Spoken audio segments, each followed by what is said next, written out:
know what you did. Just leave before I call the police. Her hands shook as she held the small plate close to her chest. "Can I take the leftovers from my daughter?" she asked softly. The entire diner went silent, and when the biker at the corner table slowly stood up, no one could have imagined what he would say next. The diner was almost empty when she asked the question that stopped every conversation mid-sentence. Her voice was quiet, barely reaching the man behind the counter. "Can I take the leftovers from my daughter?" It wasn't the words that silenced the room. It was the tone. The kind of voice that carried hunger, worry, and years of quiet struggle. The waitress, tired from a long shift, looked uncomfortable. The other customers pretended not to hear. But at the far corner, a man in a black leather jacket lifted his head. A biker, broad-shouldered and covered in tattoos, had been sitting alone, eating his meal in silence. His gaze locked on the woman, her trembling hands, the worn-out coat, the sadness in her eyes. The manager frowned, annoyed that someone would dare to ask such a thing.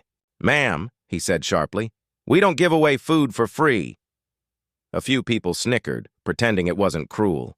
The woman swallowed hard, whispering, "I wasn't asking for free food. I just didn't want it to go to waste." The biker placed his fork down. The metal clinked against the plate, echoing louder than any voice. No one knew his name, but everyone knew the look. That quiet, dangerous calm of someone who had seen too much in life. Her name was Grace. She worked 2 jobs, barely keeping a roof over her daughter's head. Her little girl, Lily, had been sick for weeks, living mostly on soup and crackers. That morning, Grace had found just enough change to buy herself coffee, hoping to save the leftovers from a kind stranger's plate to take home later. She wasn't begging. She was surviving.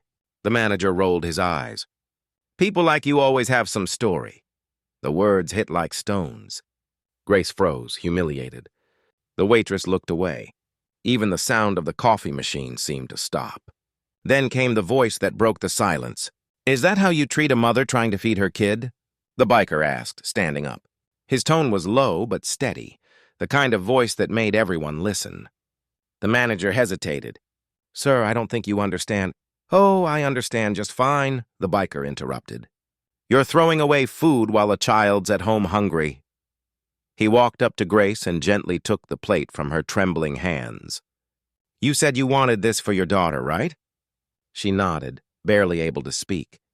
He smiled softly. "Then it's yours." Before anyone could stop him, the biker pulled out a $100 bill and placed it on the counter. "That should cover her meal, mine, and maybe teach you a little kindness." The diner went dead silent. Even the manager had no words. Grace's eyes filled with tears as the biker handed her a small paper bag filled with the rest of his meal. "Tell your daughter a stranger said she's braver than most people here," he whispered. As she left, people started to stand. One by one, they quietly placed money on the counter. For her child, for their own guilt. The biker didn't say another word. He simply sat down again, staring out the window as the rain began to fall. No one in that diner forgot that day.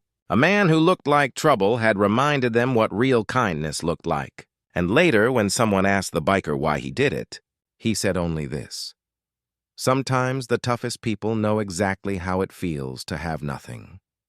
In a world that moves too fast, small acts of kindness can still echo louder than hate. Maybe, just maybe, what the world needs most isn't strength or power, but compassion.